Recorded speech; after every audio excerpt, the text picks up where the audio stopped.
And Dr. Namrata Sharma, the co-chairperson, going to join us very, very soon. We have Dr. Vardhaman Kankaria to moderate this session. I think Pooja and Seetal are going to come. They must have gone for a tea or something like that. But let's start this session. Very sorry that we don't have people to really take this. Even a one person sitting here makes a huge difference. We have, and Raghav is always there. So we have three. Three makes, always a stronger bond.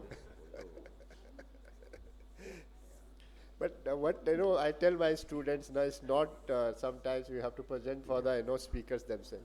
So, Vardhaman, please take over. Thank you, sir. Thank you so much, Professor Titiyal, sir. And friends, as we know that from the era of like first RK, then PRK, LASIK, and now lenticule procedures, we have truly come a long way. And now today, in this last couple of years, it is hitting a lot because you have so many different options which are getting available. Of course, it started with Smile, who was the front runner to get the lenticule procedures in vogue, and we have a lot of early adapters to this lenticule procedures who are in the symposiums. We are going to threadbare discuss about all the options which are currently available, and we will begin with basically, of course, the historical and evolutionary aspect of the lenticular-based procedures from Smile to Silk by none other than Professor Dr. Mahipal Sachdev, sir, who has been a pioneer in this field and, of course, has unmatched experience. So, sir, kindly deliberate to us. Thank you. Thank you. Thank you, Titiyal and Vardhaman. I'll be just talking about the journey of Calyx, and we really have the global first Rupal here, who actually was the first adapter to this technology and obviously brought it to India. And she influenced me to buy this particular platform. So this is basically, when you look at refractive surgery, the concept of refractive surgery is not new. The concept of refractive surgery actually started way back in 1896 when Lance published the first experimental study on refractive surgery. Then came in Sato, and Sato, as you all know, was the person who started RK, but he would do it on the inside of the cornea with obviously devastating results which were there. Barakar is somebody who actually coined the word keratomelusis. That means he was the first person with the blade. With the ALK, he did the keratomelusis or reshaping of the cornea. This was followed by Theo Seiler, PTK, then you had the development of PRK, and that was on non-sighted eyes by Margaret Bagdol, and that was way back in 1987. So you have this technology of laser vision correction with good results coming in from onwards of 1987. LASIK was first described by none other than Palikaris, and Vardhaman is I think a student. He's trained with Palikaris, and this guy actually brought in the concept of LASIK. PRK LASIK came in, and then you have Secendo, who performed the first Smile procedure. And in India, the way Smile is done, earlier there were two pockets or a flap, so the way it is done in India and overseas was done by Dr. Rupal, and then the Smile was introduced. And from there on, we will be talking about the other development. So in 2004, when Smile was being talked about, I still remember it was in year 2007 in the American Academy of Ophthalmology that this concept was shown clinically, that this is how we propose that instead of using an excimer laser, we are just using a femtosecond laser. And these were the animal experiments that were done. This was to actually see as to if the lenticule can be removed. This was then went on to piglets and how the thing has to be removed. In 2005, that is when the clinical evaluation started. And this was in 50 normal eyes, students of the School of Optometry in Jena. That's where Carl Zeiss is, Carl Zeiss Jena. And then the human studies, this was the machine initially, and this is how the study started. And then it was 5 blind eyes, 4 eyes with CRVO, CRAO, and 1 glaucomatous eye, amblyopic eye, first seeing eye was done on May 3rd, 2006. The time is also noted. Raghav, we need to note our time, no? You remember? I don't remember. Anyway. So this was earlier in 2006 when it was a busy year. At that time, the concept was not a small incision. It was a concept of just making the lenticule, make a flap and take out the lenticule, and the laser was a 200 hertz laser. So the first 10 eyes, this is what I was talking about, was in Las Vegas in 2006 that they said that this is, and it was a reasonably jam-packed session of these eyes that was there on that 2006. This is the Visumax and Visumax Pro, and 2007, this is, thanks Rupal for your video. This is just to take you back to history. Pioneers are the people who really do the first steps, etc. And you can see in this particular case, this is how the laser was moving. Obviously, it's very slow because it's only 200 hertz. And they played a lot on how the technique has to be. So first of all, you're seeing from inside out it is going. And then you have the whole coming from outside in. So basically they titrated this. What was problem here was that the OBL tended to increase because the time since that elapsed between when it had passed through the center and now was significant. So they have reversed the pattern so that the time taken is much less. So this is the lenticule that is being created, and basically you can see it's a larger incision, and the separation is the same as was done earlier. You can see some amount of resistance, and this is how the lenticule was taken out, and the washing, you could, they used to make two pockets at that particular time. Now, this is more and more people after Rupal, more and more people came on board, and Egypt, Osama bin, and Mayor Rayner, Dan Ranstein, Chan Sui out of Thailand, and out of Denmark. So they started the studies, etc. And this was upgraded in 2009 to 5000 hertz. And in 2011, it was launched. So that is when the commercial launch of Smile was there. So what has changed in 9 years? So from 200, you have gone to 500, and from 500, you have gone to 800. That is the Smile Pro. And the pattern of scanning has reversed. As I told you, the scanning pattern has reversed. And it is higher energy and lower spot and track spacing that is there. Hyperopia treatment, we have Shiri with us. He's been again a pioneer. So there's a lot of work that has happened in India. And I think commercially the hyperopia module will be available, Shiri, to 3 months in India? What? India, anytime, okay. Maybe a couple of months. Okay, so that's what we have been hearing for the last couple of years.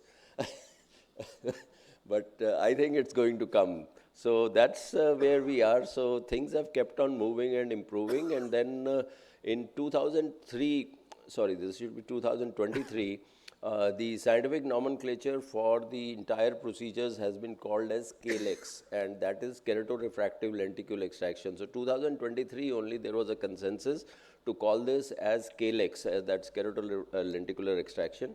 Fogla has also joined us, and Ram. So they are using the Zimmer. I don't see any Schwind user here, but these are the machines that are available.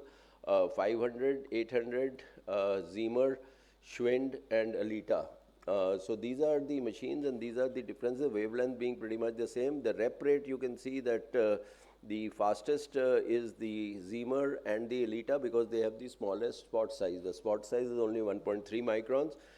The energy per pulse, you can see, is the lowest in the Alita. Laser cut time, shortest in Visumax 800, which is about 9 to 11 seconds, and it is 16 seconds in Alita. Flat interfaces are in Zimmer and Alita. Cyclotorsion compensation is not there in 500. Others have either manual or automatic. So you have the cyclotorsion and the centration system that is there. So these were the two pitfalls which were there in the 500. Lenticular geometry, etc. is there. Now, let me just come to the development of Silk. When we started the trials, the system was called as Cheetah. The project was called as Cheetah because cheetah is the fastest animal on the planet Earth, and this was supposed to be the fastest laser that was there. This was at that time an investigational femtosecond delivering very low energy treatment with no line and no spot separation. That means with each spot there was no line or no spot separation, and created fast and smooth cuts and induces minimal tissue disruption. It is approved in a lot of countries except US so far. So this is the first 2018 first ELITA that was fired anywhere in the world on patient, and that was what the flap. So you can see this is the flap which we worked on, and this was fired in 2018. There have been a lot of changes that we have done, and 4th of January 2020 time you have to tell Raghav. 4? Oh, great. So we can add it in the slide. So 4:47 p.m., 4th January 2020.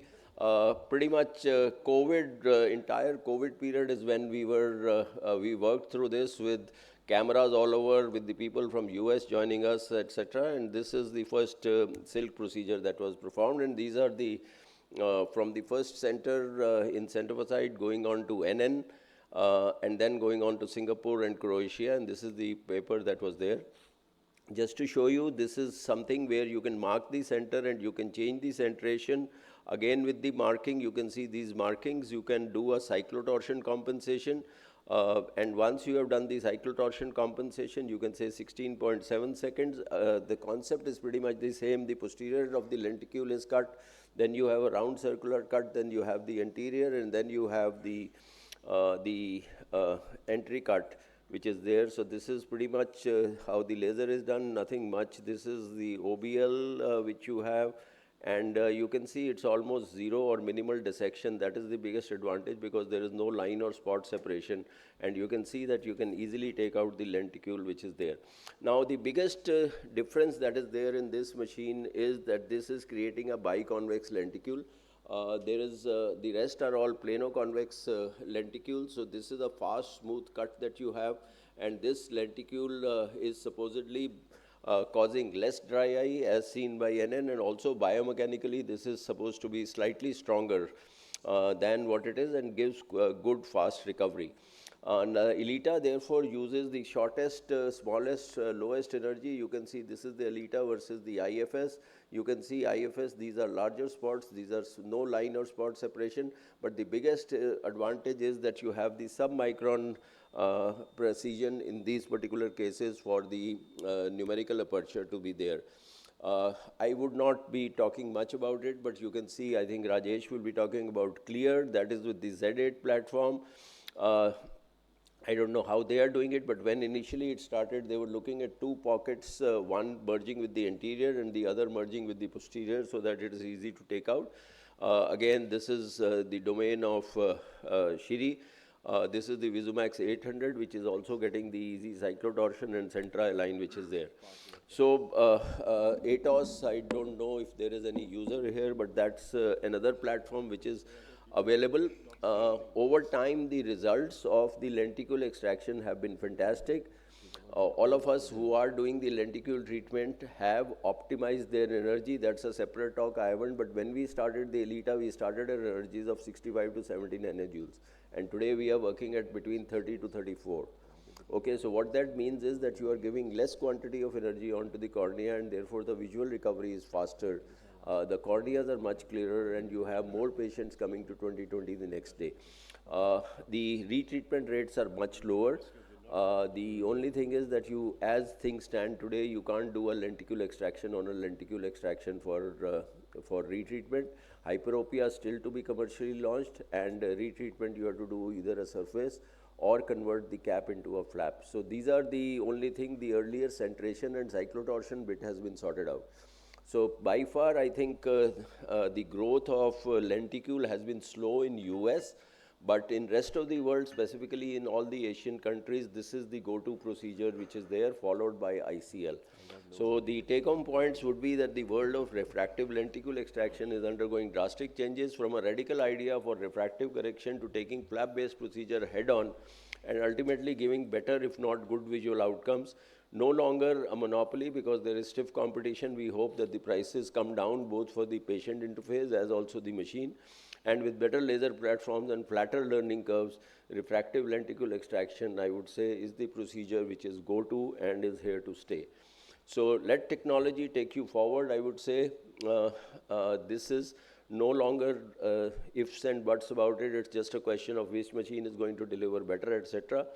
So let us look at converting to lenticule extraction because of the various advantages that it has over the LASIK procedure. Thank you very much for your kind attention. Thank you.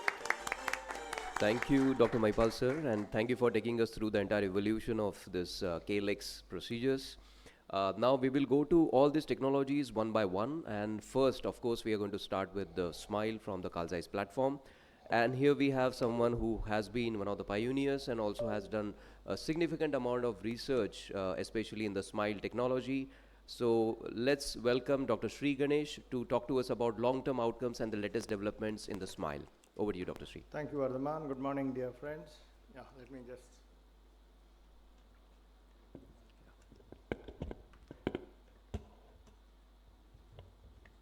Thank you. Last 3 days, where were you? I didn't see your door.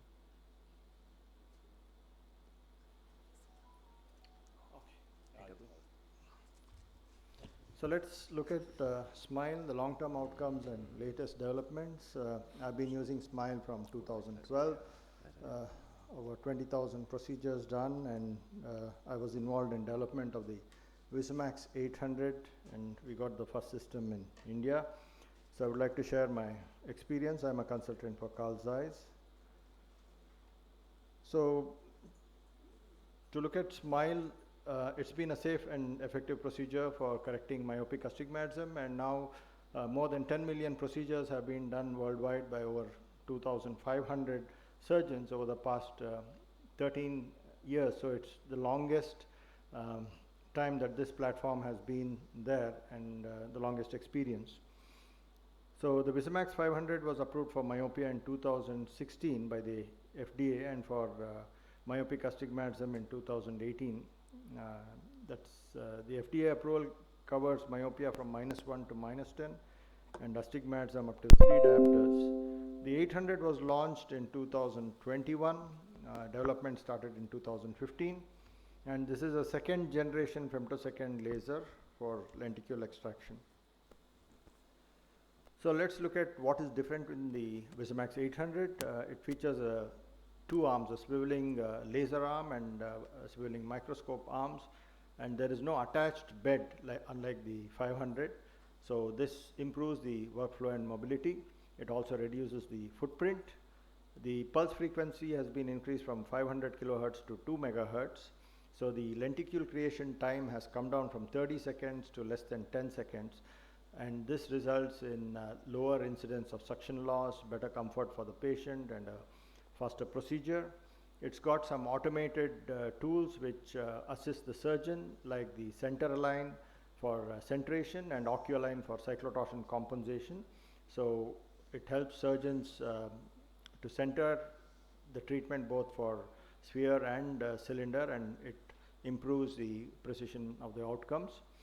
So we did a study to evaluate the visual and refractive outcomes in Smile in a cohort of 1,500 eyes. So the first 1,500 eyes with the Visumax 800. So this is the workflow. After draping the eye, we just put in the speculum, and you can see those are the swiveling arms. The laser arm descends.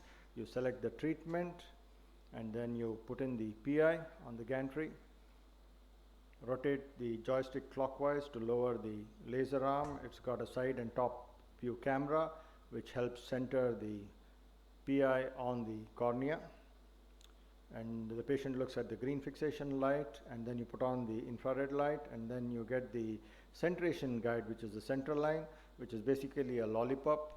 So you can bring the centration onto the visual axis. So this is very important in patients with large angle kappa, so that you're centered on the visual axis. Then you put on the suction, and once you put on the suction, then you have the cyclotorsion adjustment, the ocualign, and now it's an automated cyclotorsion. Before we had to mark the cornea, now it's a markerless system, and then it automatically detects the iris pattern and compensates for static cyclotorsion. The laser itself takes less than 10 seconds. Here you can see that it's very fast, 8 seconds because of the 2 megahertz frequency. And it's done, then the laser arm goes up and the microscope arm descends. And then if you look at the bubble pattern, it's very nice and uniform. There's no OBL, and you get a very smooth dissection. And so that's the actual time it takes to dissect. This is the standard technique. I also have a technique called lenticuloschisis, where it takes lesser time to extract the lenticule.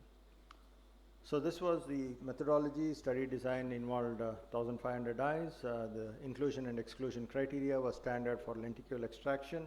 A detailed ophthalmic assessment was done, including slit lamp examination, tomography, dry eye assessment. Surgical protocol was standardized, including laser optimization and settings. The surgical procedure steps were standard, using a Reinstein dissector to remove the lenticule, and post-op care was tapering steroids over 1 month. And we did the statistical analysis. So you can see 1,500 eyes of 770 patients. And if you look at the spherical, the age was about 27 years on an average, so younger patient group. And spherical equivalent minus 4.17, average cylinder of minus 0.79, average central thickness of 534 microns. And if you look at the interop parameters, we selected zones from 5.8 to 6.5 millimeters, depending upon the refractive error and the pupil size. We used cap thicknesses of 110 or 120 microns, and we had a mean RST of 328 microns. So this was the pre-op and the post-op visual acuities measured at day 1, 15 and 3 months. You can see that the uncorrected visual acuity on day 1 was 0.03 logmar, and it improved to 0.048 by 3 months, which is excellent. And the spherical equivalent pre-op was minus 4.170. First day post-op minus 0.12, and at 3 months 0.025. And the sphere, if you look at the sphere, it reduced from minus 3.77 to minus 0.025 at 3 months, and the cylinder from 0.79 to 0.001. So very accurate corrections for cylinders. The OSI's pre-op were 0.733, and at 3 months it was 0.844. This was the objective scatter index measured with the HT analyzer. So this is the efficacy index, the uncorrected distance visual acuity. 98% of the eyes had 20/20 or better, which is an excellent correction with an efficacy index of 1.23.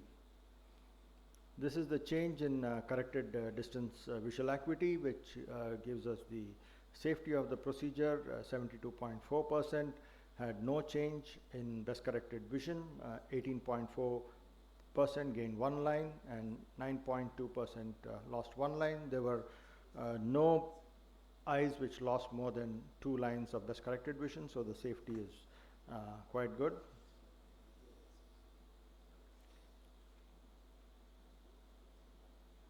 So uncorrected visual acuity, same or better than corrected distance visual acuity, was 80.8%, and within 1 line of corrected distance visual acuity, 98.9% at 3 months. This is the difference between uncorrected distance visual acuity and corrected distance visual acuity in Snellen lines, and again you can see that corrected distance visual acuity 80.8%, same or better, and 98.9% within 1 line. 3 months post-op, again 0% loss of 2 lines. This is the attempted versus achieved graph scatter diagram, and you can see that 99% of eyes had spherical equivalent within half a diopter, so excellent refractive accuracy. 100% were within 1 diopter at 3 months, and if you look at the scatter diagram, the R square is 0.996, which is excellent, a very tight distribution over the central line. This is the stability of the spherical equivalent. You can see that from post-op day 1, where the refraction was minus 0.01. At 3 months, it was minus 0.03. So percentage change more than half a diopter was 2.87. So the stability is good at 3 months. We followed up some of the eyes up to 1 year. So this is the astigmatic graphs. 98.4% had astigmatism within half a diopter, and 100% were within 1 diopter. So excellent visual, the refractive astigmatism correction. The scatter plot of surgical induced astigmatism versus target induced astigmatism showed correction well within 1 diopter in the second chart. And this is the rotation, so 91.9% were exactly on axis. This is the subgroup analysis where we analyzed the based on the myopia. We looked at low myopia, moderate myopia, and high myopia.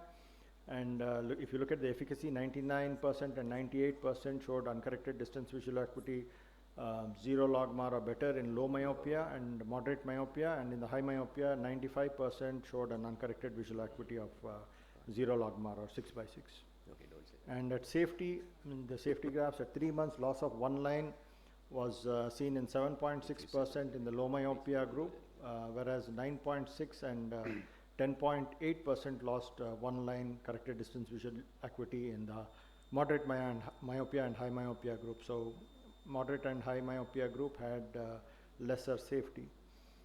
If you look at the spherical equivalent between the groups, 99.4% and 100% of eyes in low myopia and moderate myopia group showed spherical equivalent within half a diopter, and in the high myopia group, 95.8% within half a diopter. So comparing the groups, low myopia, moderate myopia, and high myopia, the efficacy indices were 1.01, 1.009, and 1.014.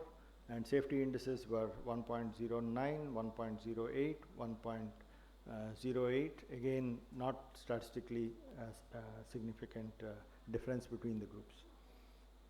Spherical equivalent, 98% of eyes showed uncorrected distance visual acuity of logmar 0 or better, and 8.9% lost 1 line in the, this is the comparison between the younger age group and the older age group.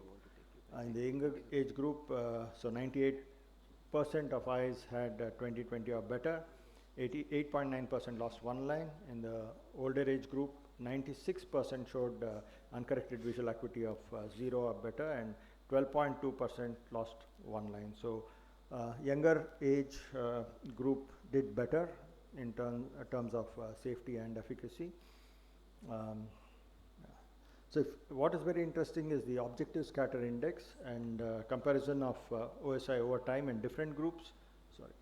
So in the high myopia and the old age group, the day 1 OSIs were 1.83 and 1.94, which was actually significantly higher. It reduced at 3 months, but even at 3 months, you can see the old age group, the OSI is 1.33, much higher than the younger age group, which was 0.71.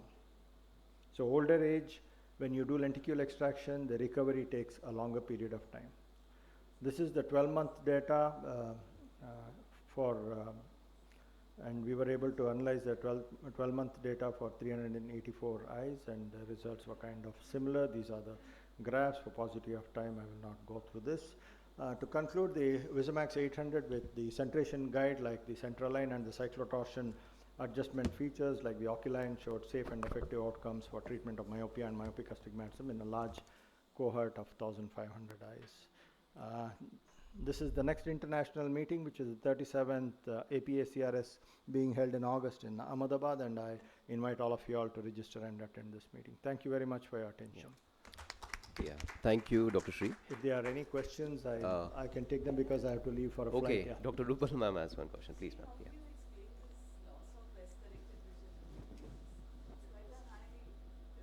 Yeah, it's slightly higher. It's of 1 line.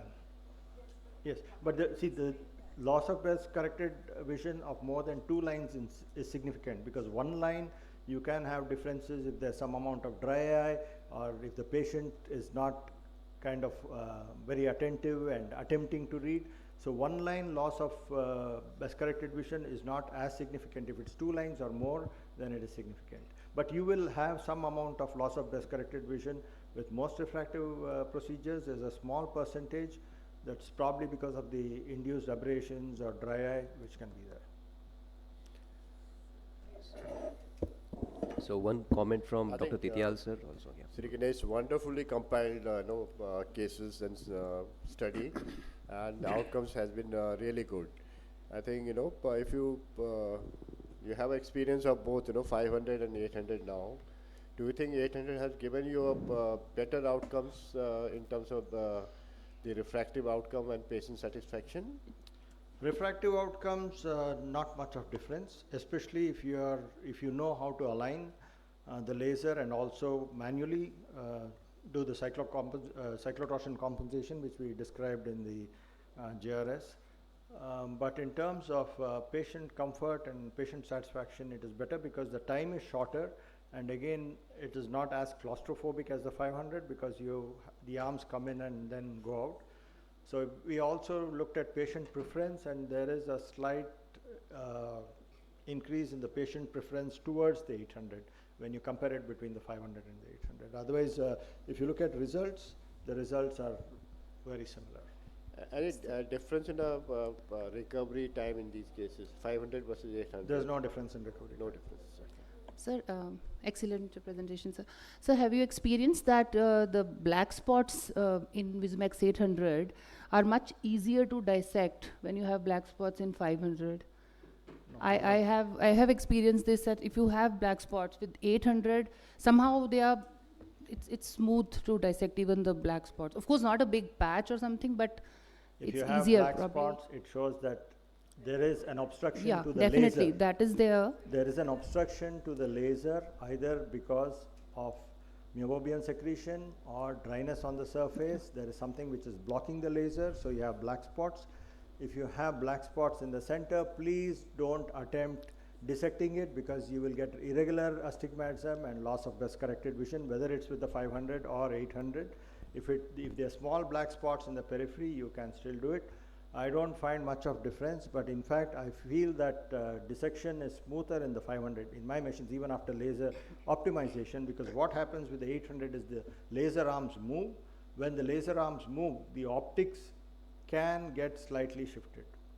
And the accuracy is like about 20 microns, but even if there is a 20 micron shift, sometimes you can have laser pattern that is not absolutely smooth. So if you look at the 500 and 800 laser patterns and the variation in the laser patterns, the 500 is much more reproducible, the laser pattern, compared to the 800, though the difference is not much, but I think that it's because of the moving optics that you can have a little bit of difference, but of course for clinical outcomes there is no difference, and black spots I didn't find any difference in terms of dissecting, and there should be no difference as such. Can I ask a question? Sure. Okay. Do you have a time? Yeah, please. Sir, one thing you mentioned is the elderly age group has different outcomes. So we had looked at the lenticule profiling molecularly of different age groups. We know that people will get older, their changes, these are not too old patients also. But what we found was there are definitely extracellular remodeling proteins which becomes different when you grow older, and we compared it with the kind of dissection. See, So what I feel is, that means continue. just to complete on that, so I feel that your observation is very right, because the higher level of those proteins, that means it is making it to grow, change more, remodeling is going to happen, and that's probably the reason why one of your slides mentioned that there might be change in their outcomes, slower Yes. recovery or something. See, I don't do lenticule extraction, whichever platform, in patients over 38, 40, because the recovery is delayed. Though they may have 6/6 day 1, they are not very happy with the vision if you do it in a 40-year-old. So I prefer to do LASIK. The reason is because with age, the cornea gets cross-linked, the Bowman's also get stiffer. So when you actually do the dissection of the lenticule, the cross-linked fibers which are stiffer, they don't kind of collapse, they cause more irregularity of the interface and more scatter. Even the Bowman's, the microfolds, because it's less elastic with age, you can have more microfolds, and this causes more scatter. That's why that you see that the OSI is significantly higher, and it also, even at 3 months, it's not as good as the younger patients. And even in the multicentric trials which we did with the 800, we had a patient cohort of 26 years, whereas in Europe, the average age was about 34 years or something like that. And the day one recovery in our patients was much better than the other cohorts in Europe, because the European patients, the average age is higher. So lenticule extraction is very good for young patients. For older patients, again, the recovery is delayed. So this is something that you should tell patients. And again, it varies with different platforms. And this is even if you optimize the energy, with the VisuMax, yes, even 35 to 40 years, it's still okay, the recovery. But in other platforms, I mean, if they're more than 32, 33 years, I don't really recommend, because then the visual recovery is pretty slow. Thank you.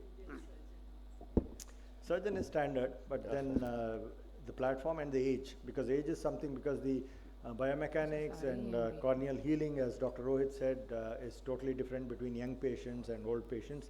Of course, this is a clinical experience, but I think he can do more work in the Grow Lab with all the molecular signaling and pathways and see what exactly happens in these lenticules. Thank you. Thank you very much. Thank you. Thank you, sir.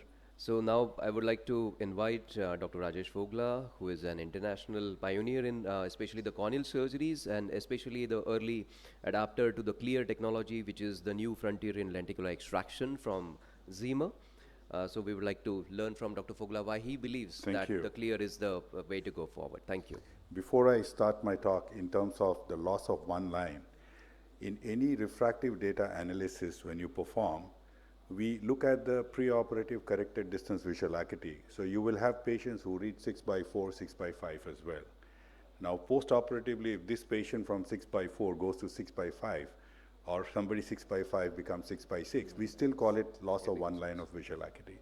But when you look at percentage of patients seeing 20/20 or better, you get very, very good results. So the interpretation of loss of one line sometimes has to be taken in the context of what was the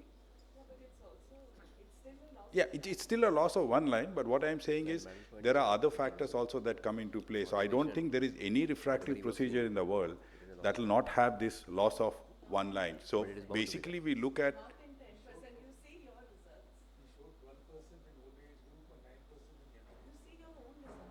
Yes. So I'll talk about my experience with this lenticule extraction with the Z8 platform. I've been doing it for the past 1 year.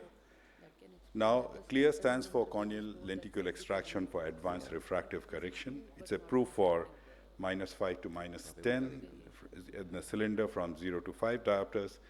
It has a very short pulse duration of 200 to 500 femtosecond. The repetition rate goes up to 20 megahertz. The pulse energy, although it says less than 100 nanojoules, when I speak to the engineers for the CLEAR procedure, the pulse energy ranges between 20 to 40 nanojoules. And the spots are overlapping. That's why it takes a little longer compared to the other laser systems. But the end result is that it leaves behind a very smooth interface. And that we have seen when we have been doing the LASIK procedure with the Zima platform, and we find that the flaps are pretty similar to what you see with the microkeratome. Now, because of this lower energy, you get negligible inflammation in the stroma, and that results in faster visual recovery. In terms of incision, Maipal did mention that the laser gives you the ability to customize your incision. You can make 1 or 2 incisions in the initial part when you're starting with the laser, and these incisions can have the endpoint going into the anterior plane or the posterior plane. As you know, somebody, when they start with the lenticule extraction, the main problem is identifying the correct plane. Sometimes you go into the posterior plane, but you find it difficult to find the anterior. So here, having the 2 incisions makes it a little bit easier and added safety. And the other thing is that the Zima laser also has the intraoperative OCT. So once you have docked into position, you can always run the OCT scan and see where exactly your incision is going to be, whether it's within the applanated area or not. So, and intraoperatively, if you did have a complication, you can always use the OCT to go back and recover from that. The other advantage that the laser has is that the delivery has an articulated arm, the handpiece. So you can position the laser on either side of the patient. You can bring the arm. So even if somebody has a deep set eye or an uncooperative patient, it's easier to apply the handpiece on the eye. It's not very intimidating like a huge laser, the thing moving onto your eye. So here, that way we find that it's very easy on the patients. Centration, it gives you the ability to shift the centration after docking. It has automated cyclotorsion control. You can, so all these customization that you can do, as you will see in this, that when we are planning the treatment, we enter the mean SIMK, the Q value at the 8 millimeter zone, put in the pachymetry, and real time you see what is the residual stroma, adjust the sphere cylinder, and if you do have some nomogram adjustments in terms of the target refraction, you can perform that. You go on to the patient side. The suction ring is 9.5, so the chances of loss of suction is almost zero. I have never had a suction loss either in the LASIK or the clear procedure over the past 12 years that we have been using it. It does the same thing. It does the anterior cut, and then you have the posterior cut happening, and then you see the incision. I prefer a 2 millimeter incision now, so I don't make 2 incisions. And then on the patient's eye, you can see that's very nice. And as Maipal also pointed out, that you need to optimize the energy. Right now, we are working with a level of something like 29 and 34. But when the laser got installed, it was pretty high at working at about 45 nanojoules energy. So you can find the anterior plane, then you dissect the posterior plane. So pretty much all the lenticule extractions are quite good in this, whether you look at the smile, you look at the silk, or look at the smart side, all of them, you will see that the ability to create the anterior posterior plane and extract the lenticule is pretty good. End of it, we just give just a gentle wash in the interface, and then that's pretty much the end of surgery. You can see post-op, this is a patient with -7. Next day, it's almost plano. That you look at the large optical zone, both for the right and left eye. The cornea looks very clear on day 1. If you look on retroillumination, especially for higher degrees of myopia, you may see a slight interface mottling just on day 1. But over a period of 1 to 3, this goes away. Sri Ganesh has a very nice paper on looking at the scatter index and then quantifying the interface irregularity.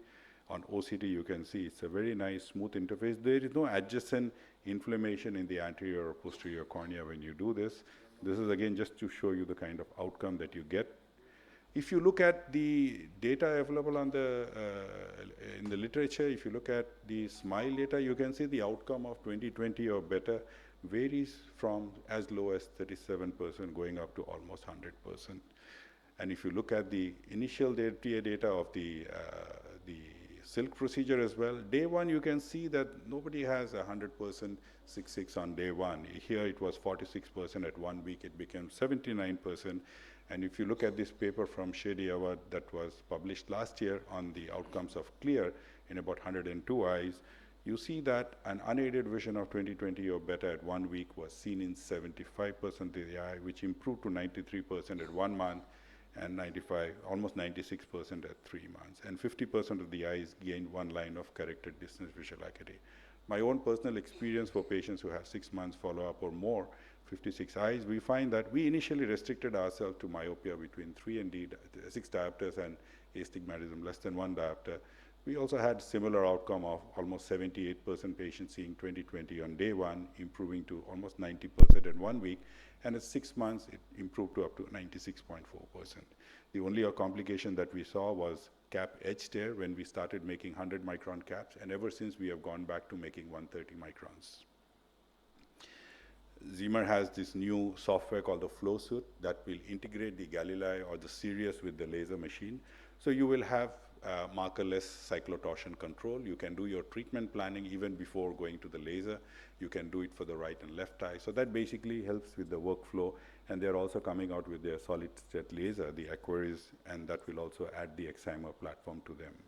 So in conclusion, the learning curve for Clear has been fairly smooth for somebody who has not done a lenticular extraction, primarily doing LASIK. We realize that the optimal laser energy is required for predictable outcomes, and that's pretty true for any femtolaser system. Gentle dissection and consistent technique of lenticule removal is important in the learning curve, because if you use sharper instruments, sometimes you create false plane, or you can leave behind a retained lenticule if you start off with very low degrees of myopia.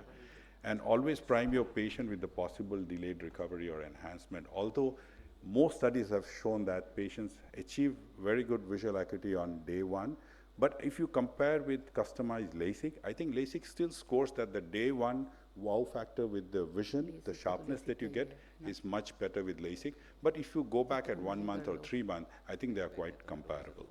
Thank you for a patient hearing. Thank you, Dr. Fogla. Dr. Sheetal has also used this Clear technology, so she has one question for you. Great Yes, presentation, Sheetal, sir. tell me. Sometimes I find that the centration that we do on the monitor is a bit confusing. How do you really center? Because it has to be done manually, right? So, like in your video also, which you showed, it was looking quite off, and then you kind of centered it on the. What are the reference marks that you centered it on? Is it on the pupil or the limbus? How No, the when lenticle we do should the be centered? treatment, we try to put it on the line of sight. Line Now, of sight. when you, so that's why I think I do a double docking system. I don't go as a single dock, because then what happens is if your eyeball moves a little up or down, so when you put your suction ring perfectly at the limbus, so that achieves corneal centration. And then when you're applying that also, you have a light or a fixation light the patient looks at, so that ensures that you know where your line of sight is, especially patients who have larger angle kappa. Otherwise, what will happen is you will try to center it on the pupil, and then you can have a displaced, although we use much larger zones of 6.5, so even if there is a slight displacement, it still compensates, but ideally you would want to have it exactly on the line of sight. We make slight adjustments because sometimes the pupils are not exactly in the center, and you find one edge is coming very close to the limbus, then you try to move it a little bit to the center of the cornea. Since it's a flat dot, Yes. very high pressure, sometimes there's a shift. So what we do is to, under the operating microscope, ask the patient to look at the light and make a spot there, and then at the time of docking, center it on that. It Yeah, seems to I've work seen well that. both I've been with to your silk as center, well and as- I've seen that you do the double docking. You have a Yes. small flashlight Correct. that you put on the- ask the patient to look at, and then you apply. So that's pretty good. I think that's what we do. And this becomes more important if you start reducing the zone size. You know, you want to treating a high myopia, and you find that you are not leaving behind residual bed significantly, and you move on to 5.5 or 5, then centration becomes very critical, because yes, if you sir. don't center it very well, and this patient has a mesopic pupil that's larger, then he's going to have more of the symptoms nighttime. I use a standard optical zone of 6.7 or Yeah, sometimes I- 6.8 with the Zimmer platform, because I'm never like 100% sure whether it's centering properly or not, because little bit decentration here and there because of the flat interface, as you said. No, so yes, ma'am. Yeah, ma'am, of course, yeah. If the corneal thickness is good and all, yeah. Yeah. So mine is between Wherever 6 and it is 6.5. possible, so I like to use a sometimes 6.8. 6.2, See, 6.3. high So I look at the myopes residual would bed and just require a- adjust. Yeah, high bigger myopes, of zone. course, we reduce, then we have to be more Yeah, cautious because they're about the ones where you centration. Yes, actually ma'am. want a big zone, Yes, ma'am. and they also have bigger pupils. So. Okay. Thank you. Thank you, Dr. Fogla. Thank you so much. Now, next, we would like to go to the next platform, which is AIOS.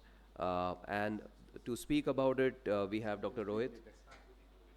Innovation. Okay. Okay, sure. So basically, now we are going to club two talks together because.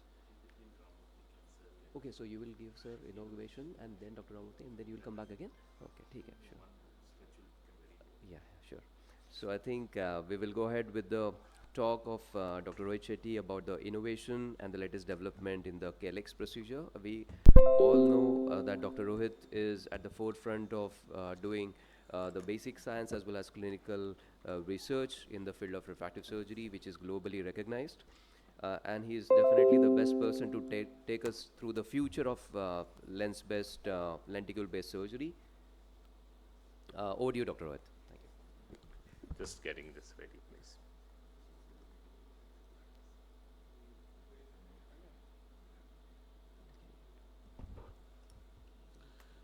Thank you, sir. Thank you, Titya sir, Vardhan, for this kind introduction. The future of lenticule surgery, what next is my talk. Pardon? This one. It's coming.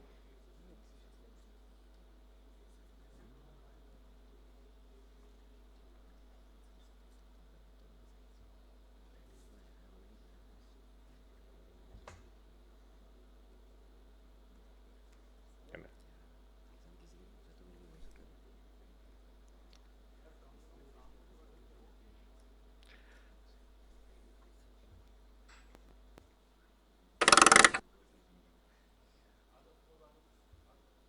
So these are my financial interests.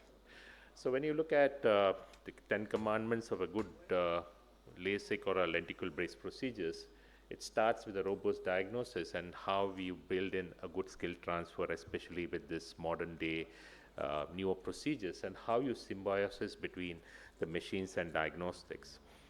So most of it has already been discussed by different platforms, so I'll not go too deep into this. See, it's always about the spots. When we started looking at the Zeiss, when we started using them, we were never really interested in the spot sizing, the laser energies, and all the other optical parameters. But over time now, we have realized that this has a huge fundamental role in your quality of vision. Every machine has its own unique energies. They have their own spot sizing, the speed, and all this has an impact on your quality of vision. This is what Dr. Sri Ganesh was talking about. It is every energy has a different on features on your confocal microscopy, and that shows up as a poor OSI, what has been described. The shapes of the lenticules, we may debate about how it has an impact, but as we keep moving forward, these shapes will have a huge impact in trying to customize the LASIKs. They will try to help in maybe a presbyopic way of how you're doing the procedures. But the challenge still is about the patient expectations and also about the realistic expectations and surgeon related factors about the way you dissect. And many times people tell me, this is my first, I'm buying a new Silk or Smile machines. And what they try to do is they start with the first VIP patient they get who's been waiting for this. And this is what you end up with. So I tell them that at least you reach some level of plateau where you're trying to, when you're trying to be optimal with your settings, then you start operating on all these people. Because at this stage, you end up in your whole body language and you become completely disillusioned with the systems. And this is the kind of optimization we can achieve today with lasers. I'm sure all the platforms are able to achieve this kind of minimal dissection removal of lenticules.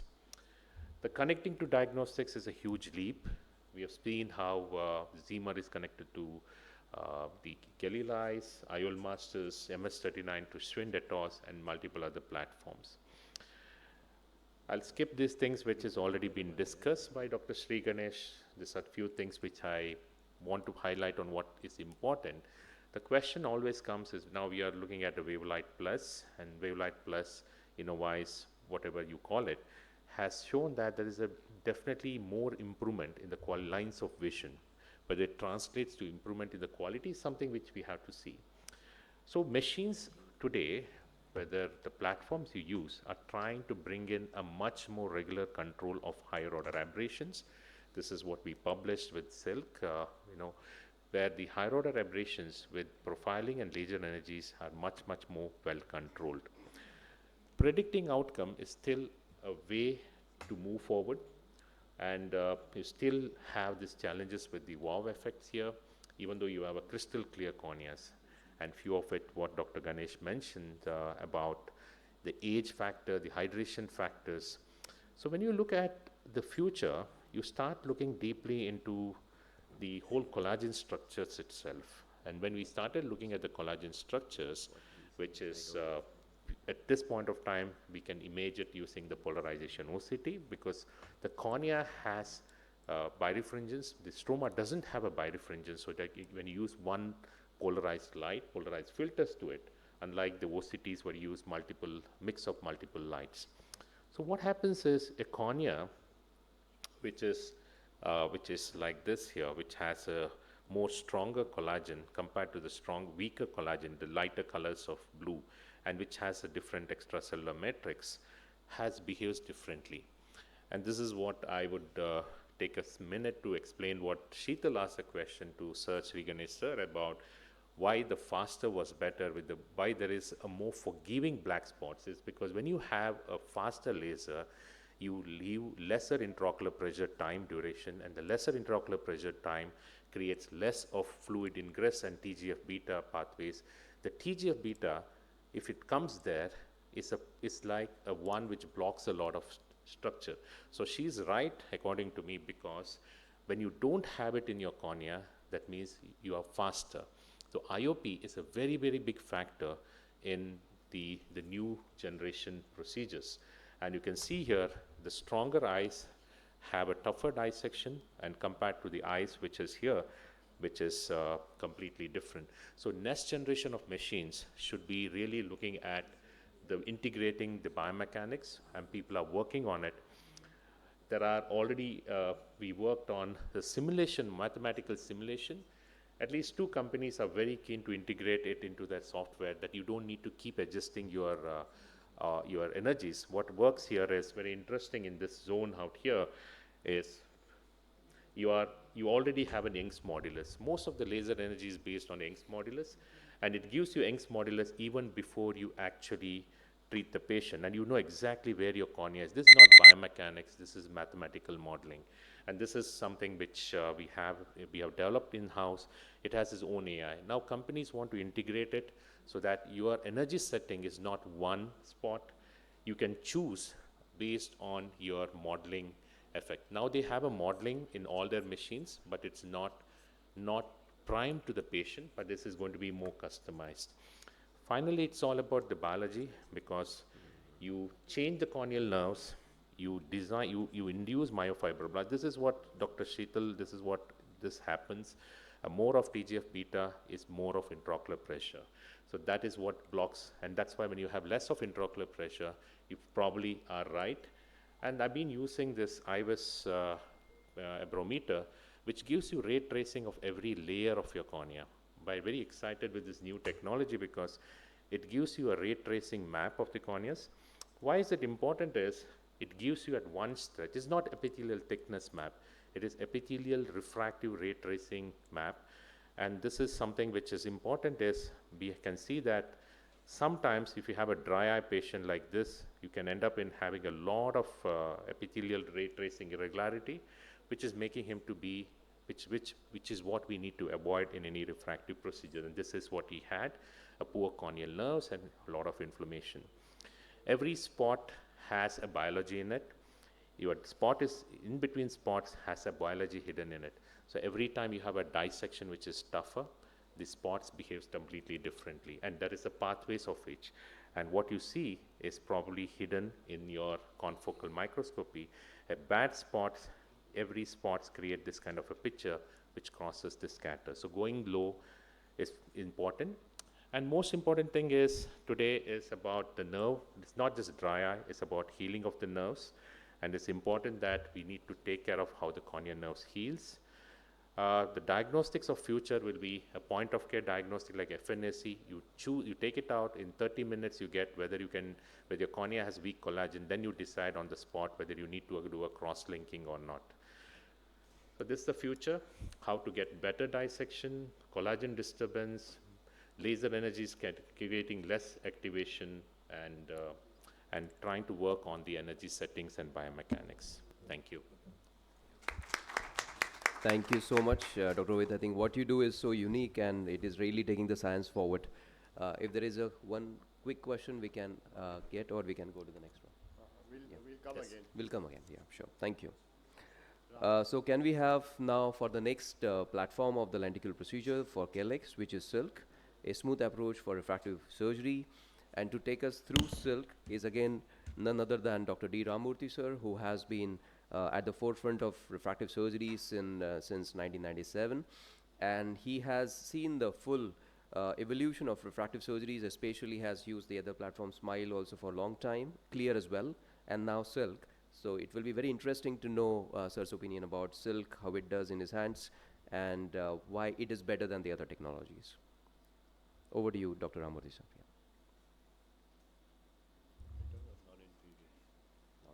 Thank you, Dr. Vardhaman, for that nice introduction. Yes, I'm going to be speaking about silk, but definitely my endeavor is not to prove it to anyone that it's better than the other platforms. As he mentioned that we have been having the Visumax 500 for almost a dozen years and have a clear machine for the Zima for 3 years, using it in multiple locations, acquired the silk about 6 months back, and now ordered an 800. And I also deeply looked at AIOS. And I think the benefit we have is that, we're able to have the pick and choose what's best suited for us.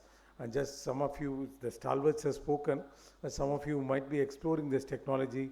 At the end of the day, if you used appropriately with proper customization, proper optimization, all of them by far give you good results. And then it's the economics and what you are able to get from the company which matters as far as the decision is concerned. So my endeavor is to cover about the aspects of silk in this particular talk. Basically, silk is the acronym for smooth incision lenticular keratomycetes, and it is able to give you flaps as well as the Klex procedures, that is the lenticule based procedures. And some of the key points of this particular platform is the extremely low energy treatment through a combination of ultra short pulse duration, ultra fast pulse frequency, and extremely small focus spot size. So when you reduce the pulse duration as well as the spot size, the energy delivered per spot is extremely extremely low. So you have to by force increase the frequency of this fast pulse delivery, and that's what exactly happens. And it is claimed that this uses about 30% less energy compared to the Visumax. But I sometimes fail to understand whether it's a combination of these factors. At the end of the day, the total energy delivered into the cornea is nearly the same, because as far as a smooth controlled dissection is needed, you need those interlamellar fibrils to be separated. And minimal tissue disruption of the tissue disruption in the stroma is what they claim. Compared to the IFS, which we still have, which we are using in one of the centers for creating a corneal flaps, which is again a good workhorse. The Elita uses much less pulse duration, just in that realm of about 100 to 200 femtoseconds. Pulse frequency is extremely high, about 10 megahertz. All along we have been talking about kilohertz. Spot size is just 1.3 microns, and all these are in the using a infrared laser. So the wavelength is nearly similar, and the spots are contiguous in this platform, and the low energy pulse creates tissue bridge disruptions, and the fact that these are almost touching each other ensures that the bridges are almost completely removed, and there is very little dissection that needs to be necessary. And this is a nice demonstration by Raghav Malik of CFS. I just borrowed this. It's just to show you the simple principle, whether it's applicable to Elita or any other platform. If you have large spots which have a significant separation between the spots, or otherwise you have small spots which are very contiguous, then obviously if you are trying to create a plane of separation, as you can see over here, this can be quite irregular. If there is a significant separation in spite of the spots being much larger. Well, if they are closely placed together and almost touching each other, then the plane of dissection seems to be more controlled. Whether it's really replicable for a lenticule removal is questionable, but this is one way of understanding how the spot separation and spot size might make a difference. And as far as the limits of correction of silk, like in any other platform, it's about minus 12 diopters of myopia or astigmatism. You could have 6 diopters of cylinder with 6 diopters of sphere. But as we all know, nowadays most of us don't do beyond 8 diopters of spherical error or beyond 2 or 3 diopters cylinder. And hyperopic model is yet to become available. And 16 seconds is the laser treatment time. And one of the important aspects is post-docking centration and cyclotorsion adjustment is possible. We are now doing it manually, but hopefully in the times to come, it might become automated and get linked to some of the some of the abrometers that are available. And you have seen these slides quite often, but just to show you some salient features, they re-emphasize rather, the wavelength source is essentially infrared, so all of them are quite similar. As far as the pulse repetition rate is concerned, we have gone from 500 kilohertz, 1000 kilohertz is 1 megahertz. We have gone to 10 megahertz as far as the ELITA is concerned. The Zemer uses 20 megahertz, but it is variable depending on what is it applied for, whether it's for cataract surgery, whether it's for corneal surgery, or whether it's for channels creating in the cornea. It can be varied, but suffice it to say the ELITA and femto LDV seems to have a very high pulse rate.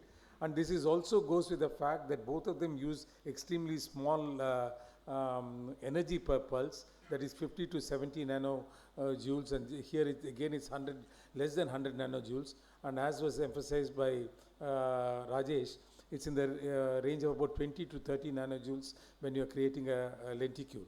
And the laser cut time is just the fastest is Visumax 800. The misnomer is 800, actually it's 2000 it should be, and it's just about 10 seconds, while the ELITA takes about 16 seconds. And the curved interface is what you have with both the Visumax as well as the AIOS. While with the femto LDV and with the ELITA, you have a flat dock, because of which there is an increase in the intraocular pressure. But the advantage is that because the grip is much more significant, we have never lost suction with this particular machine, and I think that's what has been reported by the others who have used this also. Cyclotorsion compensation, manually it's available even with the Visumax 500. We have papers seen published. We have also done that, though we didn't find it very advantageous. But with the Visumax 800 and the AIOS, it's automated, and inbuilt centration system is also going to become available. And lenticular geometry, one significant difference is that in the femto LDV as well as the AIOS, you do not have a lenticle side cut, while with the others you do have a lenticle side cut. And as regards coming back to the ELITA platform, as I mentioned, it's a flat applanation, because of which you have a very strong holding, and suction loss is extremely rare. We have not even had once, in spite from the time we started using it. We must have used it in about 600 odd eyes. The intraocular pressure raise is in the range of 50 millimeters, and it's a scleral suction. That's why you get some amount of subconjunctival hemorrhages. Usually put a drop of alpha gun before starting the procedure. And the precise laser pulse delivery is extremely important for smooth removal of the lenticule. And each time the PI is docked, then there is a Z auto calibration that takes place, which compensates for the thickness and the tilt variation of the PI. And this ensures consistent treatment in each and every case. And then this has been significant work has been done by Rohit and his group as far as this biconvex lenticule, which is unique as far as this platform is concerned. All others have a plano-convex lenticule, and because of this, the distribution of the power correction is both on the anterior surface and the posterior surface. And since this is a biconvex, the number of corneal nerve fibers that are getting cut on the surface is significantly less. Hence, it's possible that the dry eye might be less compared to the other platforms. And then, since it's also the anterior lamellae are not cut, maybe it can be biomechanically more stable. But these things have to be proven over time by significant clinical as well as lab evidence. And this biconvex lenticule also is supposed to augur well for better quality of vision. This is just a short video of the procedure being done. And as you can see here, initially we started with the lowest energy setting of 40, 41. But then we have now dropped it down to 37. Actually, first time a patch was paged in our lenticule, in our ELITA platform.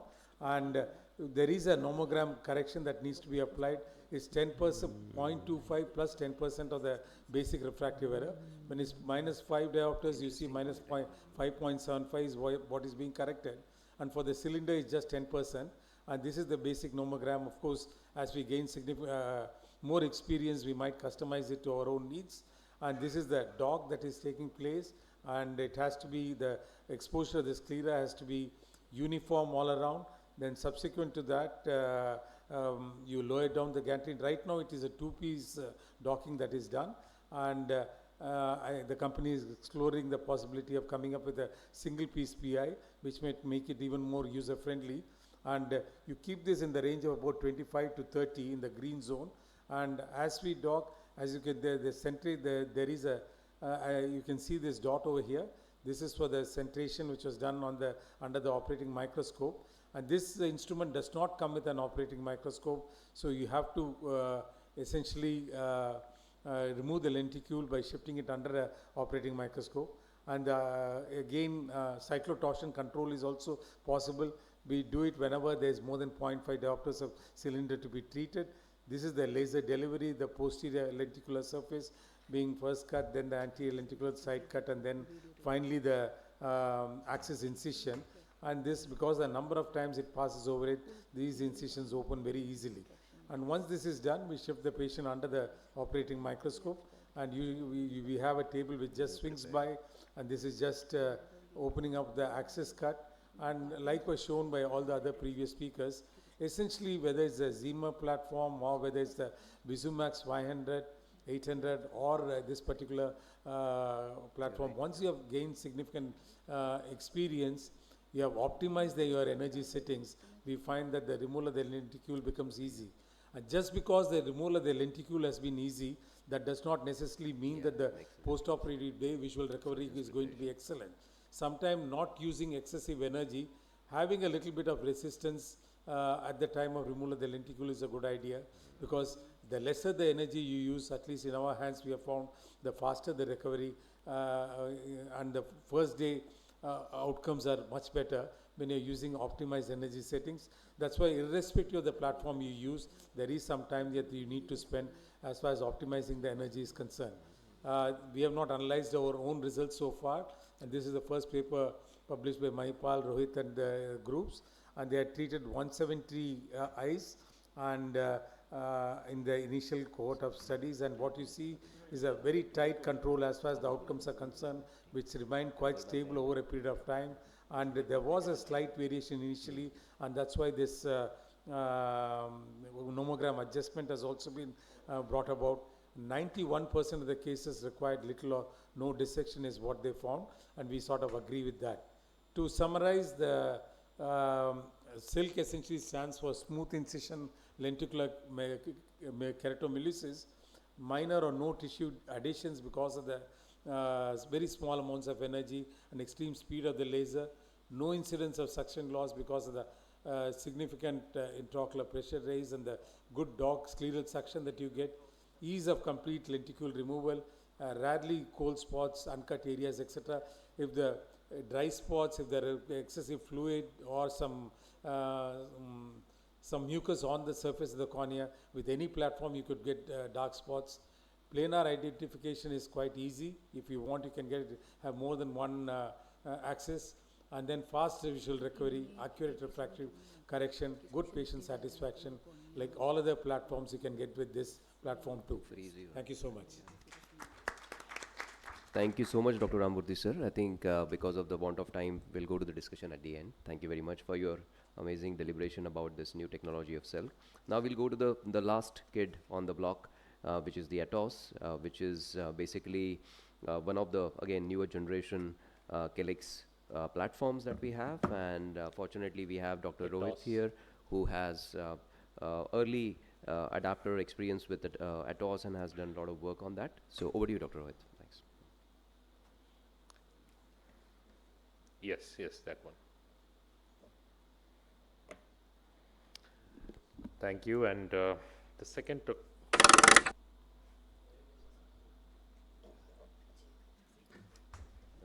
like to ask question to Sir Vardhaman. It has come. Yeah. So again, this is the second talk. As AIOS is fortunate enough to have done the first human trials of 35 patients, and then Kishore Pradhan took up the second set of cases. Zima is very innovative in its thought process, from the time it started its lasers to the time we have the AIOS platforms. And What's important is, I will skip these things because I'm sure everybody has covered this. Again, interesting aspect is the difference between a conventional high energies versus low energies, about the low energy pulses, focus. I mean, we have heard a lot about this. The thing is, when we had only one machine, none of us ever spoke about it, but today I think everybody has to be aware of it. What's interesting is it's got its own eye tracking. You can connect to your MS39 or your Cirrus. Precise. It has a very different geometry, even though it might be a little challenging to dissect this lenticule sometimes. Large flaps, and it has a curved interface, and the software is the typical Schwinn softwares. They play around with their energy spots. They're a little different. They have asymmetric offsets, means the spots energies are not in one plane. They can play around with it, and they have more SOPs. That's what brings them a lesser amount of cumulative energies, as shown by Kishore Pradhan. The best thing about this for me is the ability to connect to the best of our favorite diagnostics, the Cirrus or MS39. So you have all the platforms. An advantage here is that when you connect a very good diagnostic, you know that tomorrow you can create a topo-guided treatments or a aberration-free treatments. And that's where I think it's heading to. And you can customize the platforms, customize the geometry based on the curvature and other, even stromal mapping. Cyclotorsion is a great one because this is, again, as I mentioned, it's connected to the diagnostics. You don't need to do any manual cyclotorsion in this. It's already planned, and this is how you. It is a single. The only challenge is the way the whole orientation is. If the camera is placed at an angle which looks very scary, everything looks like there is decentration. I don't know, with such an innovative company, this is such a challenge. And even though it does give you a very smooth dissections, and it's the same. This looks like it's completely decentration, but trust me, it is not. And these are the energy settings which you can change. One of the machines which makes energy, spot size, separation looks very simple. The software is very intuitive, very simple compared to many other procedures. And one thing about this is, like Sir said, apart from Smile, you don't have a rescue software. Here they have built in a rescue software where can you click incision only, side cut only. I mean, don't have a side cut, and you can redo the procedures. So for a beginning surgeons, you have that version which is expected. We did work on the low energies. Cumulative energies have a huge impact. We worked on the, this is a Pentacam OCT. The reason I use Pentacam OCT is it's got a resolution of close to 1 microns. And so beautiful that you can even look at the layers of epithelium out here. This is the basal layer, the superficial layer out here. So that the beauty is that you're able to look at every layer, which is much more finer. So your wrinkles suddenly becomes more magnified. Every machine has wrinkles, but we try to quantify it. The energies, like Ramurthy sir mentioned, the energies do have an impact on the effect of Bowman's. And that's something which is have an impact, and they quantified it also, which is as published in this paper. The one interesting aspect of it is we wanted to study all the machines and see how different energies have an impact on the extracellular matrix and healing. This is what I just mentioned to Dr. Ganesh sir when he was speaking about it. There are different things. This itself will take a long time if I discuss. And these are factors we see nowadays with a lot of inflammation in the cells. And this is the experimental model about looking at more than 20,000 genes which are responsible for healing. These are the mass spectrometry out here. So I'll come to what is interesting here. AIOS causes least amount of the apoptotic genes. Dr. Titiyal sir is here. He has worked a lot on these factors. You can see the BCL and BAX.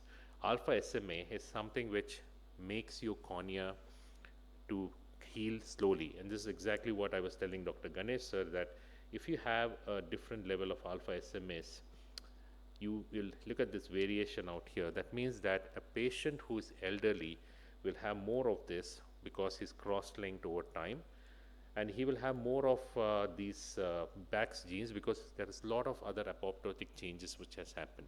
So that's why one of the reasons is, if you see here, you behave differently with different age groups. Women in different stage of menstrual cycle will also have different stages of this, because every hormone has a different state in which it works. So it's very important to understand this. And I feel at this point of time, the most sensitive on the healing aspect of genetic healing is AIOS compared to all the other platforms. How it translates to clinical outcome is something which we have to correlate. This is the scanning electron microscopy. This is how a collagen fibers are. If you can see, this is the collagen, each of those collagen fibers. When you take out a lenticule, when you use unwanted heavy energies, what Dr. Ramurthy sir said, that you may look you're happy, but you are completely use more energy to kill the same thing, because the collagen is completely collapsed. You can see those fibrils.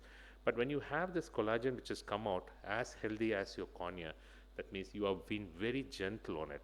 And how do you prove it is by these things that you still see that they are very, very gentle, both on the molecular genetic aspects and also anatomically out here. So what's important is these machines may be safer when you're using it on a patient with already a dry eye or a contact lens intolerant patients. Much smoother on your Baumann's, which is what Dr. Ramurthy sir mentioned. And because alpha SMA and collagen 1 again has greater Baumann's wrinkles. That's why when you go older, this again follows what I discussed with Dr. Ganesh Otis. So just to summarize on this aspect of it, there are two things which I'll just say in the interest of time. Is it has a foresight, which is interesting because it gives you a prediction of how your cornea would shape post-surgery. They've used their own AI and mathematical modeling, something what I said. They're also trying to incorporate the biomechanics into the picture. So it gives you an idea about how much cornea you are shaping, how much corneal curvature you will end up with. We all can calculate manually, but this is something which is a completely different one. So Centrex is where it will automatically center based from the topography, and this is the software which they're going to introduce this year, and this is going to be connected to the diagnostic. That way it is going to be focused exactly on your line of sight. So there's no manual decentration because the laser is going to be centered at where you see. So these are very, very innovative things from this company here. One is the biology itself, which makes it better. We're just trying to write this paper up. It's a completely new form of epigenetics here. It has a definitely, when you have a less of inflammation, it has a better healing, especially in your dry eye and other challenges. And the surgery itself is a little difficult because of no side cut, and this gives you a better outcome. Thank you. Thank you very much, Dr. Rohit. Now we will go to the last talk. You have a question, sir? Yes, please. Yeah. Open to all those sitting here, in the sense that we keep talking about the speed, size the spot, and the spacing and other things. Ultimately, at the end of the day, I believe that the total energy delivered is nearly the same across all platforms. It's just the mix of these, because depending upon the biomechanics of that individual cornea, you require a certain amount of separation for removing the lenticule. So all this, that slide, I think 4 of us have shown that same slide about the distribution, and every clex that gets discussed. But does it really make a huge difference? I mean, Rohit, what's your take on this? And well, if I understand what Rohit always tells us, it is the response of a tissue which will make ultimate difference. Whichever energy you use, how much spot you have used, is actually the collagen which is going to respond, which will make a difference. What is he talking about? I agree with sir. For example, if you have a cornea which has a certain level of Young's modulus of 120 newtons per meter versus a collagen which is around 80 newtons per meter. So when you have it, when you're using a cumulative energy of around 800 nanojoules, both of them will behave the same. But when you use, say, 1000 nanojoules, the one which is lesser newtons will have that collapse features. And that collapse, you rightly said in your talk, which is very interesting, because when you have a easy dissection sometimes, that means you use more energy to a cornea, which is not necessary. So that's why when you never pick up all these things clinically, but if you look at statistically and go each individual case by case, and then you'll figure out that this is why somebody is not seeing. So it does have to make it to end this answer, it does have a role, but our understanding is very limited at this point of time. The companies have to put more efforts into. My question was, is the total energy delivered by different platforms? Is different, sir. Is different? Is different, sir. In fact, in theoretical optics, silk has more energy cumulatively. But what it does is, because the laser spots are so small and precise, that cumulative energy is actually nullified. The least amount of cumulative energy is by AIOS, because they are looking, that's what Kishore Pradhan says, they're looking at around 400 to 600 nanojoules cumulative energy, compared to around 900 to 1000 with the other.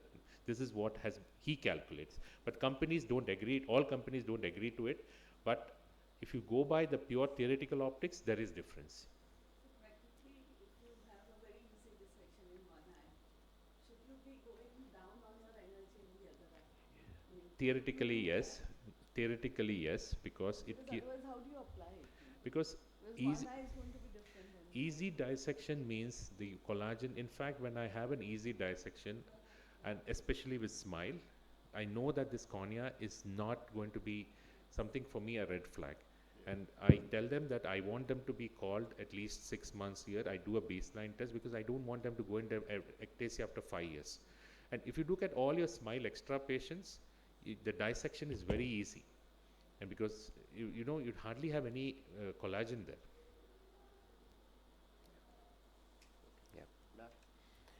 Yeah, thank you, Dr. Rohit. So I think we will go to the, there is one question. Please. Is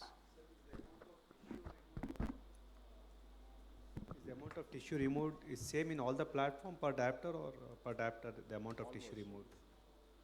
Yeah. So I think all the speakers agree that it is almost the same. Almost the same. Thank you. Yeah. So And I it's also similar to what you would get with LASIK. Optimized profile of LASIK would give you almost the similar tissue removal as CLEX. No, it doesn't. It's comparable. Yeah, thank you. So I think we would like to now invite Dr. Rupal Shah ma'am, who has been the real pioneer of the CLEX, let's say, generation, and she was the first one to actually perform the single incision smile in the world. And she is definitely somebody who has the largest and the longest experience with CLEX technology. So we definitely thought that she is the right person also to talk to us about different complications, how to manage them about this. So over to Dr. Rupal Shah ma'am to deliberate on complication management, please. Thanks. Thank you, Vartman, respected chair, and my colleagues here. Thank you for the opportunity to be here. I'm going to be talking about some complications and their management in basically smile procedures, which I have an experience with, but I'm sure in the other platforms they're going to be facing similar problems. So all is not hunky-dory in the paradise. There are problems in paradise, and we need to recognize those and also try to treat them. The primary complications, or I would say challenge in any CLEX procedure, would be for retreatments, because till today no platform have a retreatment option of having a lenticule-based procedure over the previous lenticule-based procedure. We have all tried doing it in very few numbers, so overall experience all across the world of doing another lenticule on a lenticule-based procedure is much less. So we cannot really comment whether it would work in everybody in the same way, because you're going to create bioptics and it's a real challenge. Suction losses during femtosecond laser cuts was the primary problem that most people would face. Just like in LASIK, you would have an inadequate flap or a free cap. Here, suction loss was the main problem that everybody faced. But nowadays, with the newer platforms with better suction And with a short suction period, this problem is becoming much less. And lenticule getting stuck under the cap is also another problem that can happen, especially when you are learning. Retreatments after LASIK is very simple because you can lift the flap and expose the corneal stroma again and perform excimer laser reshaping. Some people also prefer to make a new deeper cut. In SMILE, there is no flap to relift. And because the cap diameter and lenticular diameter are different, it's not so easy to create a fresh cut at a deeper level. So alternate is to do a surface ablation. But of course, there is considerable more pain and more recovery time, which the patient may have an objection to. So ZEISS has come up with a very innovative solution of a circle software, where the femtosecond laser is used to extend the original cap into a flap. This is not as simple as it seems because you have to actually get the same plane. Otherwise, you would have a step at the periphery, which would cause some amount of aberration. So what it does is it has a very nice software developed, and this is the first circle software used on a human eye in the world. So you can see that even the first one worked really well. So there were only some animal eye studies done in Singapore, and then we tried this in our patient in Vadodara to do a circle software. And to our great surprise, we could reach the same plane pretty easily, as you can see here. So we are just converting the cap into a flap. There were 4 different designs suggested, but the 4th one is the one which works the best, and that's what is getting followed now all across the world.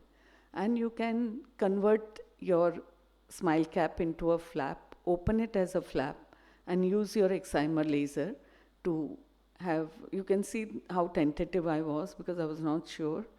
But to my surprise, when I opened it, it was exactly the same plane. And we could easily do the excimer laser there. SMILE has various cuts. So there is a deeper cut, followed by a side cut of the lenticule, then a superficial cut ending into a small incision, going little beyond the first one. So suction loss can occur at each and every step of this. If it happens during the posterior lenticule surface cut, then if it is within the first 10% of your starting of the procedure, which can happen because patient suddenly moves and you get a suction loss, then it's easy because you can just do it as SMILE on SMILE.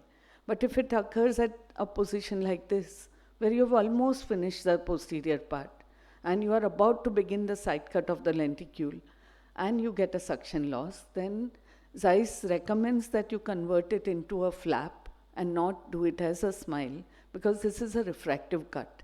So even if you are off by 5-10 microns, you would not have a good refractive outcome.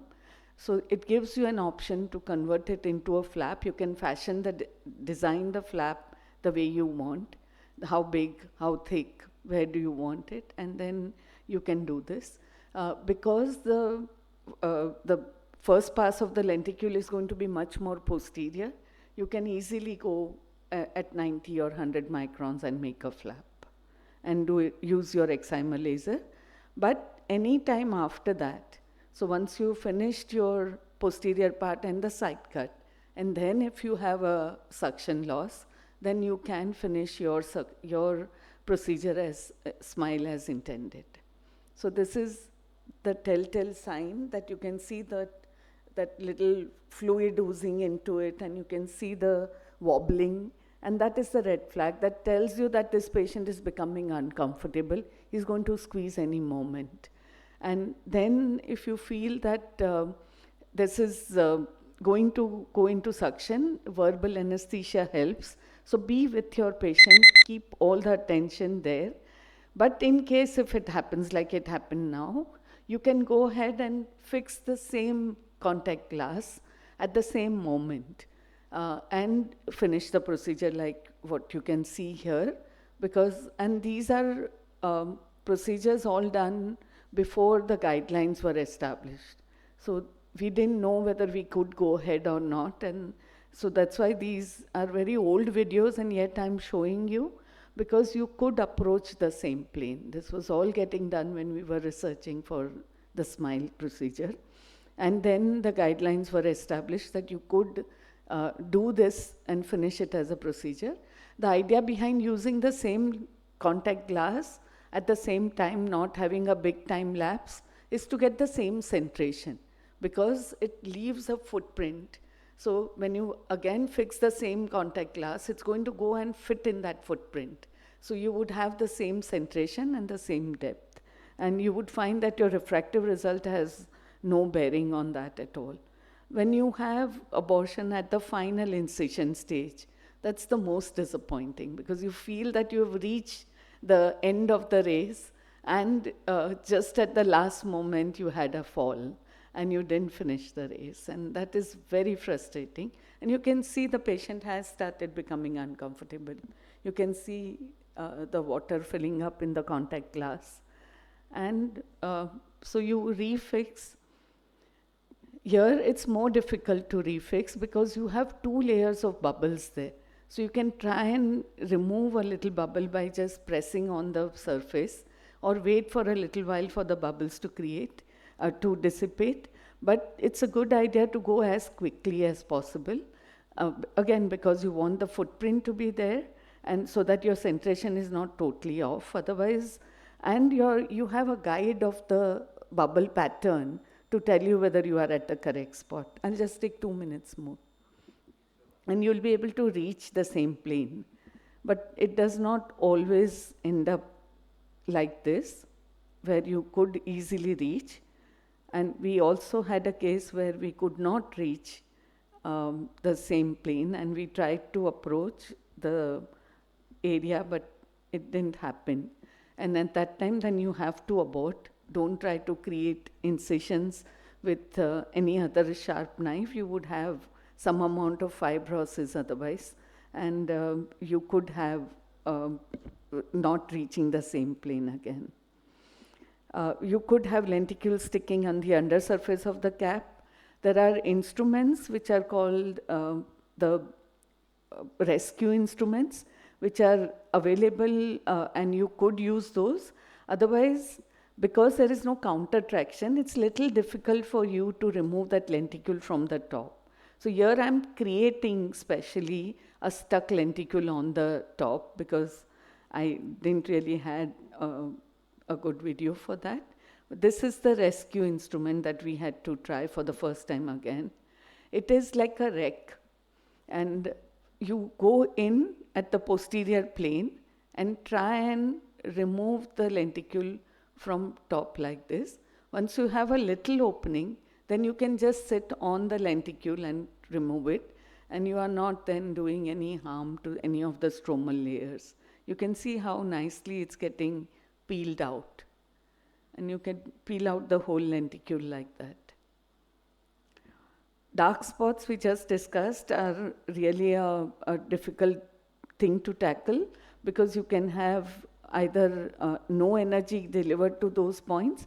Here you can see a lot of fluid there, and those fluid is obstructing the laser pass. Also, if there is mucus, if there is something obstructing the view, if there is a hair follicle or something, then also you would get dark spots. And you should avoid, if you find that on docking, you don't find a smooth plane and that there are things which are in the way, you should undock and just clean either, or change the contact glass, clean the surface of the cornea, and then go ahead and do.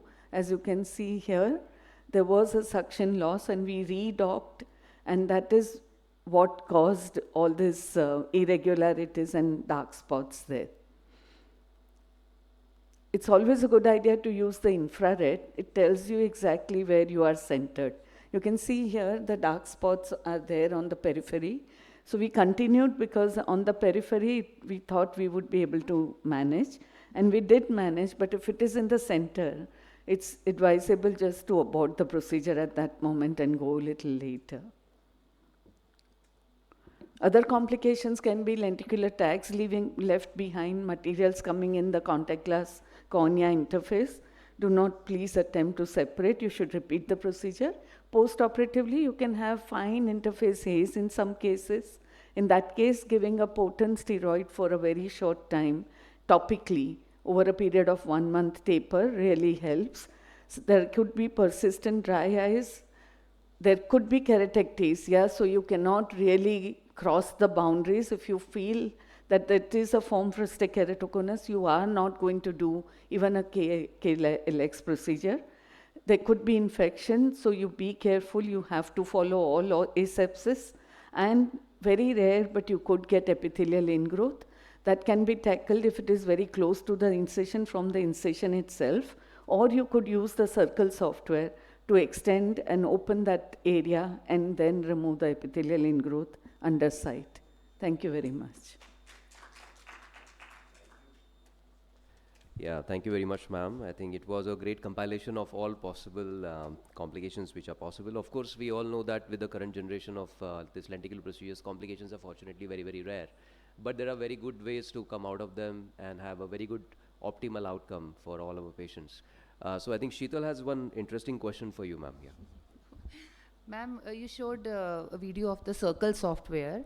So is it theoretically possible if there was a suction loss with some other platform and the case was abandoned, and if we precisely know the cap, the lenticule thickness and the diameter, etc., and can we use the circle software for the retreatment for failed KLX procedure with other platforms?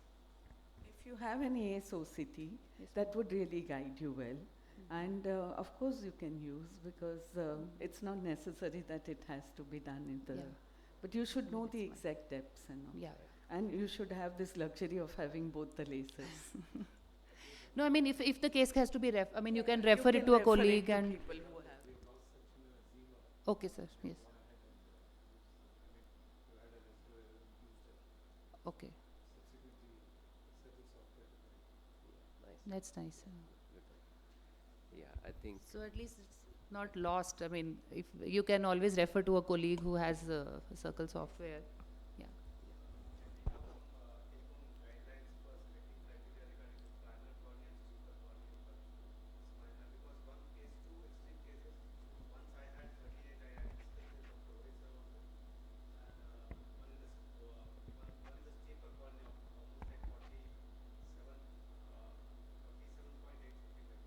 Fortunately, doing the procedure is not such a big issue, whether it's a very flat or a very steep cornea. It's the final flattening or steepening that you get. And there is a limit to what a cornea can modulate itself. And so the induced aberrations would be much more if you go much flatter or much steeper. So you have to respect that corneal limitations of being able to mold itself. And then with these procedures, in fact, it's much easier than, say, a microkeratome LASIK if it is very flat or a very steep cornea. Docking is not an issue. It was not taking suction in a smile machine? Okay. I have not really found it in the machine that I am using. Large, flat. Larger and flatter. Yeah.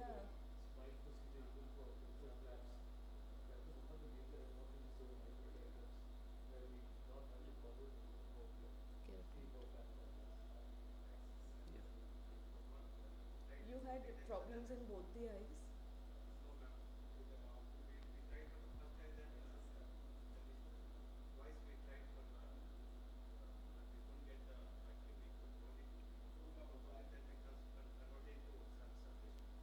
Oh.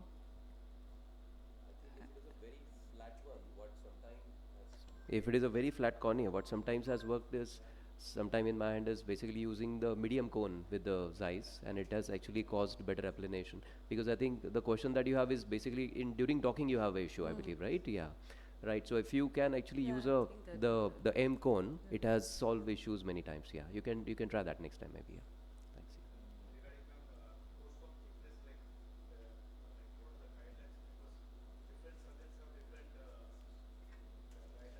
sir.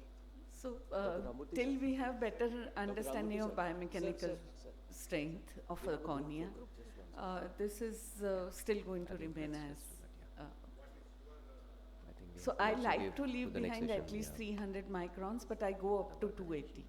Yeah, and we are overshooting the time now. The residual bed Yeah, I think that is standard now, 300 micron for both LASIK as well as for lenticle procedures. That's what everybody believes now. Yeah. I think because of the want of time, we have to also give this to the next session. We'll have a quick group photograph and then we'll give it to the next session, please. Thank you.